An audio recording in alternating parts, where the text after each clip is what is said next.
Welcome back to the things that bother me. This isn't a nostalgia channel. It's not a culture war channel. It's a pattern channel. We look at power. We look at incentives. We look at what changed and who benefited when it did. Because once you follow the incentives, the story usually stops being mysterious. Episode 4: Corporate Control. In the last episodes, we talked about access narrowing. We talked about mercy shrinking. We talked about timing. Today we talk about consolidation. Because while cultural arguments were happening out front, something much bigger was happening underneath. Banks merged. Telecom consolidated. Airlines shrank to a handful of players. Retail centralized. Executive compensation exploded. Stock buybacks became routine. Wages didn't keep pace. This episode isn't about vague market forces. It's about power concentrating. It's about how the generation that once warned us about corporate dominance aged into ownership, and then presided over one of the largest expansions of corporate control in modern history. Not quietly. Not accidentally. Systematically. Let's break it down. Episode 4: Corporate Control. They said they distrusted corporate power. They said no company should be too big to challenge. They said concentrated wealth threatened democracy. They said the system was rigged. And then they inherited the system. And instead of dismantling it, they expanded it. Not with speeches. With approvals. With deregulation. With mergers signed and rubber-stamped. While the country argued about culture wars and morality, the real shift happened quietly. Ownership consolidated. Competition narrowed. Local control evaporated. And the same generation that once warned about the man aged into boardrooms and shareholder meetings, and became comfortable with him. Corporate control didn't sneak in. It was legalized. It was normalized. It was defended. And the people who once protested it benefited from it. The consolidation era. Look at banking. Thousands of independent banks once dotted the country.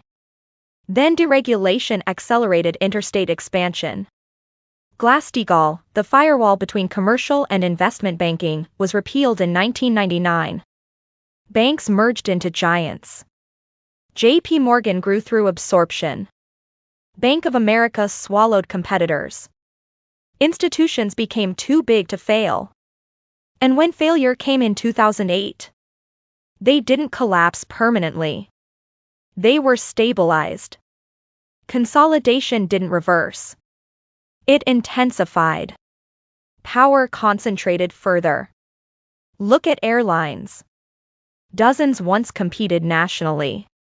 Now 4 dominate. Look at telecom. Regional players disappeared into national conglomerates. Look at retail. Local hardware stores.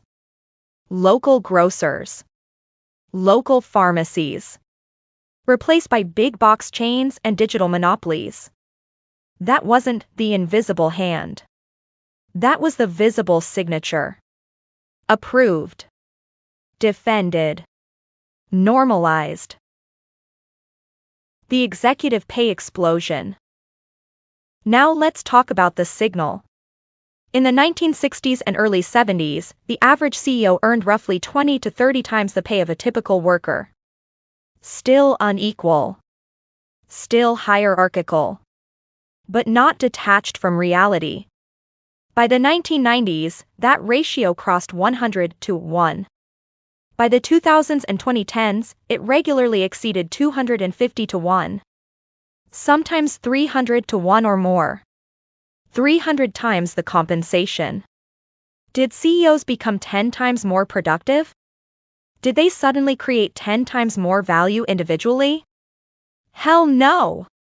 Compensation shifted to stock-based incentives. Stock-based incentives tie executive wealth to share price. And share price responds to cost cutting, labor reduction, buybacks, market dominance, not necessarily to wage expansion. When your paycheck depends on stock appreciation, you prioritize stock appreciation. And when stock appreciation becomes the priority, labor becomes adjustable. Buybacks, the transfer. Before 1982, large-scale stock buybacks were treated as market manipulation risks. Then rules changed. Buybacks became standard practice. Companies began using profits, and later, tax windfalls, to repurchase their own shares. When a company buys back shares, it reduces supply. Reduced supply increases earnings per share. Higher earnings per share boosts stock prices. Higher stock prices increase executive compensation. It's mechanical. After the 2017 corporate tax cuts, buybacks surged to record highs. Trillions spent on share repurchases over the years. The public narrative said, this will create jobs. But much of it inflated portfolios. Stockholders benefited. Executives benefited. Median wage growth did not explode.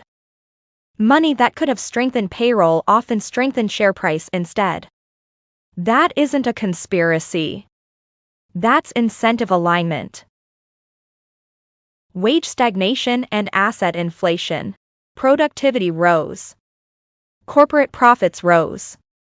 Stock markets hit record highs. But wages did not mirror that rise. If you owned assets, you saw wealth expansion. If you relied primarily on wages, you saw incremental change often consumed by rising housing, healthcare, and education costs. The system increasingly rewarded ownership over labor. And by the time consolidation peaked, many boomers were owners. Home equity appreciated. Retirement accounts appreciated. Index funds appreciated. When corporate power expanded, portfolios expanded. When portfolios expand, opposition softens. Not because people are evil. Because they are insulated. Main Street under the shadow. Small towns changed. Local ownership disappeared. When a national chain replaces a local store, profit leaves the community. Decision-making moves upward. Wages standardize downward. Flexibility shrinks. But shareholders benefit. And as long as asset growth continues, consolidation feels efficient. It doesn't feel dangerous. Until you're outside the ownership class. Then it feels suffocating. The hard accusation. The same generation that once claimed corporate power was dangerous presided over its normalization. They didn't invent every policy. But they voted during it. They governed during it. They benefited during it. When mergers reduced competition, portfolios rose. When buybacks inflated share prices, retirement accounts grew. When executive pay detached from worker pay, shareholder returns improved. And the broader culture absorbed the shift. The language changed. It wasn't monopoly. It was growth. It wasn't consolidation. It was modernization. But modernization for who? If you were entering adulthood without assets, the buy-in price increased. If you were relying on wages, leverage declined. If you were trying to compete with national giants, barriers hardened. Corporate control didn't just grow. It calcified. In closing, Episode 1 showed you the peak.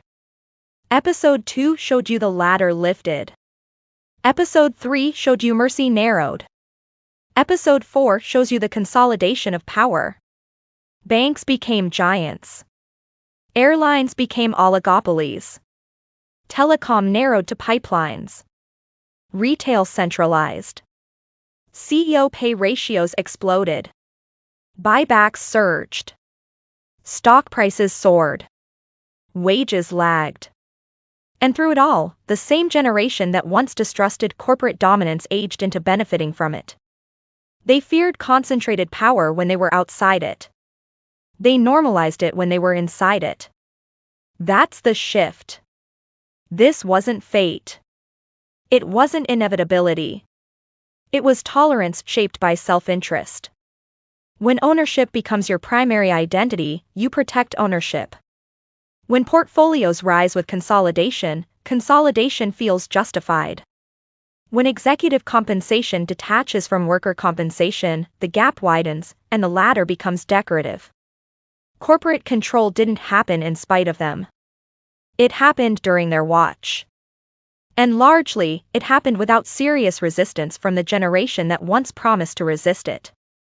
Next episode, we look at the insulation layer that made this concentration feel safe. The retirement stack. Because consolidation feels permanent. Until the base supporting it weakens. And when the base weakens, no corporate tower is tall enough to escape gravity. That's episode 4. Corporate control didn't appear out of nowhere. It was approved. It was normalized. It was defended. Banks didn't just get bigger. Airlines didn't just merge. CEO pay didn't just rise. It was allowed to rise. And once consolidation started benefiting portfolios, it stopped looking dangerous to the people holding them. This series isn't about nostalgia. It's about incentives. Follow the incentives and the pattern becomes clear. Access narrowed. Mercy shrank, power centralized, ownership consolidated. Next episode, we move into the insulation layer, the retirement stack, because concentrated power feels permanent until the math underneath it shifts. This is the things that bother me. Until next time.